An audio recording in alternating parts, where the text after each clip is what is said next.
Something inexplicable has been found inside the mesa. The group finds a brittle substance that emerged from the pit and speculates that it may have been released by the machinery. They came to the conclusion that drilling should proceed despite the difficult layer. They hypothesize that the hard layer may have the shape of a dome or a V. They discover a significant quantity of metallic stuff in the spoils pile, which suggests that the hillside may contain much more metallic material. They bring in an expert in subterranean visualization to explore the holes with a robotic camera. They utilize the robotic camera to investigate the hole, and during their investigation, they find that a massive boulder has recently fallen and is blocking the entrance. They study the peculiar contours of the boulder and speculate on what might be hidden within the mesa. They make the decision to pack up and head off for the day. The results of the team's analysis of the metal that was drilled out of the mesa are brought to their attention. Did they just find something inexplicable inside the mesa? Tellurium and europium, both of which are utilized in the production of semiconductors and superconductors, have been identified as being present in the analysis. These materials find widespread application in today's technological devices. They hypothesize on the structured form of the substance and talk about how rare the elements are that make up the material. The group discusses the relevance of the particular components that were discovered in the material, as well as the likelihood that the material was purposefully constructed. They begin to mull over the possibility that they have stumbled onto an artifact or anything else that was never meant to be found. They talk about the tales they have heard about ships flying into deep holes and debate what might be inside. The group consults a metals expert who then performs analysis on the samples. The samples contain components including iron, calcium, oxygen, and rare elements like magnesium, manganese, aluminium, europium, and tellurium. The knowledgeable individual compares the substance in question to the ceramic oxides that NASA use in order to shield space shuttles from the effects of re-entry. They talk about the likelihood of coming across other samples in the future so that they can collect more data. It is no news that the events of the series takes place at Skinwalker property, a 500-acre property that is said to be the site of paranormal and UFO-related occurrences.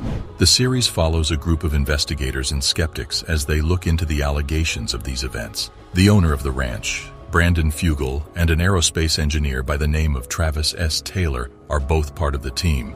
It is reported that the namesake ranch is routinely visited by a wide variety of paranormal phenomena, including embodied voices and poltergeists, as well as UFOs and the mutilation of livestock. Furthermore, it is said that the ranch is frequently visited by more than one paranormal phenomenon at the same time. The strange occurrences that took place on the ranch have been the focus of a number of distinct scientific inquiries. One of these inquiries was conducted by a top-secret program based in the Pentagon. What is less well known is the claim that several investigators have made, which is that paranormal occurrences follow them home. Brandon Fugel, the enigmatic proprietor of the facility known as Skinwalker Ranch, recently granted an interview to the website Den of Geek, during which he revealed that the activities that take place there are not always kept a secret. Fugel is well known throughout the state of Utah as an influential and prosperous businessman and real estate developer. It was in a local bookstore that he first learned about the Skinwalker Ranch. The business was located in the neighborhood. In the episode, the team investigates purportedly paranormal occurrences using a variety of equipment, such as ground-penetrating radar. They look into a variety of claims, such as ionizing radiation, dire wolves, UFOs, a human bone found in an airtight prison, and cow mutilation, among other things. The UFO videos captured by the Pentagon can also be seen on television pretty frequently. This week's broadcast features Linda Moulton Howe as one of the guests on the show. Author Jason Colavito attacked the show for making allegations about the ranch that were typical of those who scare themselves silly imagining supernatural encounters there. The charges were made in the episode that the place was haunted. Colavito stated that the myths that surrounded the ranch were entirely a modern creation, fabricated in the late 20th century, and he proposed that, quite possibly, those watching a network whose average viewer is a white man around 60 years old, like seeing very slightly younger white men pretending to take decisive action and pretending to master supernatural power as a possible explanation for the popularity of the myths. There have been legends and speculations circulating around the state for close to 2 centuries regarding unusual events that have taken place at the Sherman Ranch, which could be true in full, in part, or not at all. Over the course of many years, rumors of demonic red-eyed wolves, shape-shifting creatures, poltergeists, UFO activity, crop circles, cows slain and exhumed with laser precision, poltergeists and crop circles have been whispered, spoken, and shouted about. Initially, the ranch became synonymous with UFO sightings, but soon eyewitnesses began reporting mysterious humanoid apparitions, along with sightings of what's been described as evil witches and wolf-like creatures. It is widely believed that the ranch is haunted by Skinwalkers, which are shape-shifting demons that are mentioned in Native American folklore. This theory is also where the ranch's new name came from. The idea is one that has a profound presence in Navajo culture throughout history. However, there are no Navajo people for hundreds of miles in either direction. So why would Skinwalkers show up in Ute land and terrorize the locals there? After the Ute people abused the Navajo several centuries ago, one belief proposes that the Skinwalkers are there as a curse and a punishment, because they are responsible for the mistreatment. The concept behind this statement is that the ground that everyone who steps foot on the ranch contaminates spiritually for all of eternity. There is, of course, very little evidence to support the claim that the strange occurrences at Skinwalker Ranch are due to the location having a portal between dimensions. But the idea has been proposed by some individuals who are more creative. Several people have asserted that they have witnessed brilliant orange and/or blue lights that flash in the night and that dominate the sky.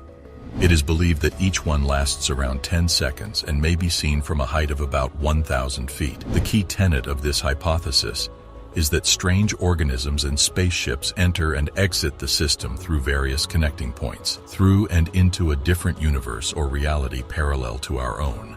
A plane of existence that is located next to ours, but for some reason is only able to connect to ours extremely infrequently and just in the night skies around a ranch in northeastern Utah. Enjoying this video so far? Be sure to subscribe for more up-till-date content. Fugel read about the unusual occurrences that took place on the site years before he acquired ownership of the ranch. It describes the efforts that were made by the National Institute for Discovery Science, NIDS, to examine and document the bizarre activity that was taking place on the ranch. Additionally, it includes the recollections of Tom and Ellen Gorman, the cattle ranchers who were formerly the owners of the ranch and who used to use the pseudonyms used in Hunt for the Skinwalker. Robert Bigelow, a businessman from Las Vegas and the founder of NIDS, established the organization with the express purpose of researching unidentified flying objects, UFOs, and other occurrences with similar characteristics. He purchased the ranch from the Gormans in 1996 in order to conduct further research on it, although he continued to employ the Gormans in the maintenance of the ranch until he sold the property to Fugel in 2016. Bigelow and NIDS initially visited the property because of the experiences that the Gorman family had to share with them. When the cattle ranchers first moved into their new home, one of the features that took them by surprise was the presence of deadbolts on both the inside and exterior doors of the property. Even the windows had bolts placed in them. They were also baffled by a condition in the real estate contract that stated there was to be no digging on the ranch without first telling the previous owners. This clause stipulated that there was to be no digging on the ranch without first notifying the previous owners.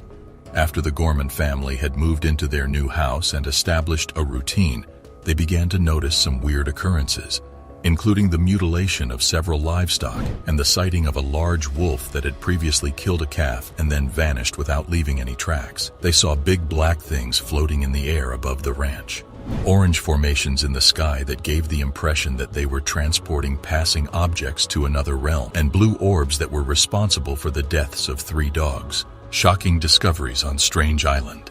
Click on the next video to find out more.